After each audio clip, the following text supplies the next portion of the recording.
Hey folks, Jimmy here, aka Pal Over Dead. Welcome back to the channel and welcome to the latest issue of Warhammer Age of Sigmar Stormbringer magazine. Now, as per usual with all these videos, if you like them, hit that like button, subscribe to the channel if you haven't already, and of course, drop us a comment down below. I love hearing back from you guys. It goes a massive way to helping out the channel too. Now, this week we're on issue 40, but before we jump into that, obviously issue 39 is still missing. This is just generally because I get it from my local newsagents, and the downside of that is sometimes the distributor who sends out with magazines sometimes miss magazines and don't put it in boxes and it doesn't get delivered on time, and sometimes it goes AWOL and such like, and yeah, so sometimes distributors are generally bloody awful. So I mean, I've personally worked in retail for 20 years, so I understand how these things work. It is frustrating. It's frustrating for us as consumers. It is frustrating for the staff of shops as well, where things aren't getting sent out on time or getting sent out wrong. So yeah, it is what it is. It will turn up eventually, and as soon as it does, we will crack on with issue 39. But for now, issue 40 is what we have to go off of. So, issue 40, we have the awesome part 1 of the Spirit of Durthu mini.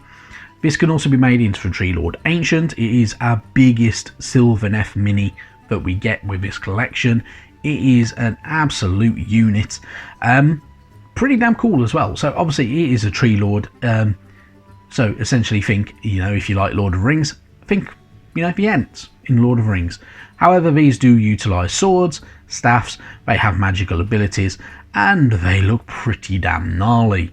So, obviously, with it being a Tree Lord Ancient, it is a spirit trapped within, essentially, bark and trees and stuff like that, and the spirits of life. You can paint this up in many different ways. It is entirely up to you if you follow the paint instructions with a magazine, or if you want to go a separate route and do your own thing. Personally, I will probably do my own thing because, yeah, that's generally how I roll.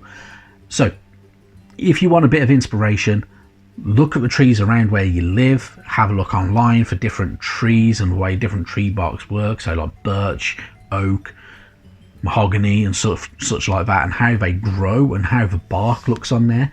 And you can get an idea of what the textures will look like, and you can also get an idea for a colour scheme that will work in your favour. So, really good stuff. I genuinely do like this mini. I think it looks pretty damn cool, and yeah, I'm looking forward to getting going with it because it's absolutely huge, isn't it? It's also our biggest mini that we've had so far in this magazine's run. We'll get a few bigger ones. We'll get a Gargant, and we get the Storm Drakes at some point as well, which are also really cool. So yeah, we have a lot of good stuff to look forward to. So really good stuff though. Into this week's issue though, first off we're greeted by the Soulblight Gravelords. So Soulblight Gravelords are vampire lords who rule over the beasts of the night and hordes of obedient shambling corpses. Their armies exude the morbid stench of putrefaction, and they march to the sound of 1,000 clattering bones. The vampires who lead these powerful armies suffer from the Soulblight curse. Under this curse, they endure eternal bloodthirst.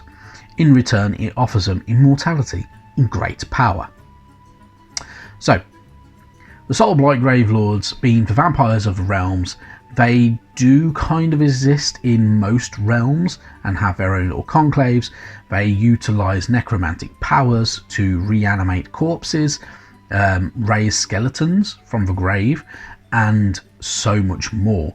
They also can control beasts of necromantic power as well, so things like direwolves, they can control fell bats and such like. Really cool stuff. There are some who are more monstrous than others, and some that are more humane than others. And there are some really good reasons behind it. So there are strange mutations within them. So, with the Soulblight Gravelords, there is kind of like a hierarchy. So obviously Nagash, the great necromancer, kind of rules over all, and these split into different legions and dynasties. So, for instance, there is the Legion of Night led by Manfred von Karstein.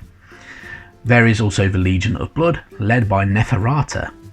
So, the various then your different dynasties. So there is the Virkos dynasty, which are very wolf-like, so think Radakar the wolf, and a few of the others. I can't even remember their names at the moment, but I also do actually have them. So there is the Castelli dynasty, who are more kind of your average vampire, so they are more kind of noble, they're very bound by knights, so they utilize a lot of blood knights, they utilize a lot more of the skeletons and zombies to kind of fill the ranks of their armies.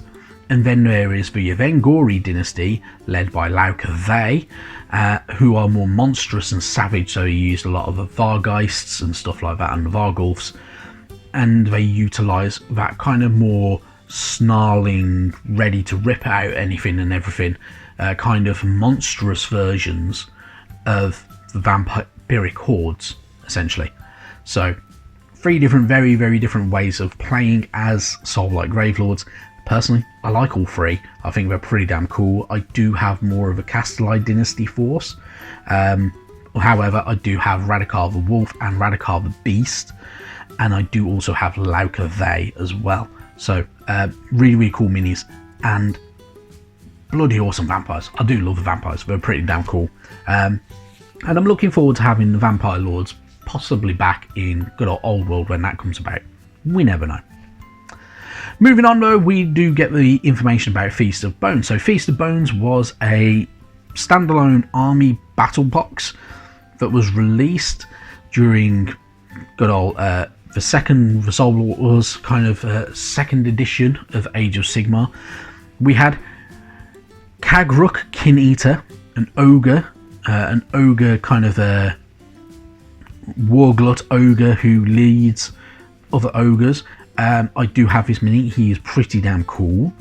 You also had Vokmortian, who was a leader and a necromancer of the Master of Bone Tithe for good old the Ossiarch Bone Reapers. Really, really cool minis. I bought this box. I think it's absolutely fantastic. In all honesty, I'm not going to lie, I still haven't painted all of it because I haven't done all the good old Ossiarch Bone Reapers, because yeah, they're a little bit uniform and a bit fiddly to build, in all honesty. But it is what it is. But the ogres are really, really cool. I genuinely loved painting this guy up. He was absolutely brilliant and one of my favourite minis that I've ever painted. So really good stuff. Throughout that box though, we do have a lot more bits in there. So we had things like we had a few other bits and pieces. So we had more ogres. We had the good old cannon that they carry as well with the beasts, which was really cool. We also had a few other bits and pieces, including Necropolis Stalkers in that box, which are really cool as well. So they are pretty more unique and a little bit more different. And yeah, it was actually a really, really good box. Genuinely a nice one as well. A lot of the battle boxes that they released were pretty cool. So Carrion Empire had the Warlock Bombardier in there, and you had the Crypt Ghouls and stuff like that. And this one you had Ogres and Ossiarch Bone Reapers. Recently we've had things like Fire Slayers going up against good old Ideneth Deepkin, which feels weird because they're 2 forces of order, but yet they still fight, because this is how Warhammer works, and everybody will kind of fight each other at some point or another. Moving on though, we get more lore of the forces of order, and this is all about Sigmar the God King. So Sigmar Heldenhammer is the god of storms and of order. He is the ruler of the heavenly realm of Azir and the lord of its principal city Azirheim. He rules over the 3 peoples of the cities of Sigmar and is held in high esteem across the mortal realms. Sigmar is the creator and commander of the Stormcast Eternals, who he empowers with his divine lightning. By his will, the many campaigns are waged, and many battles have been fought through the ages. So, Sigmar is obviously a very old hero within Warhammer Fantasy. So obviously there is the Age of Sigmar, which is what we're in now, and the kind of the version of the game that we're playing now.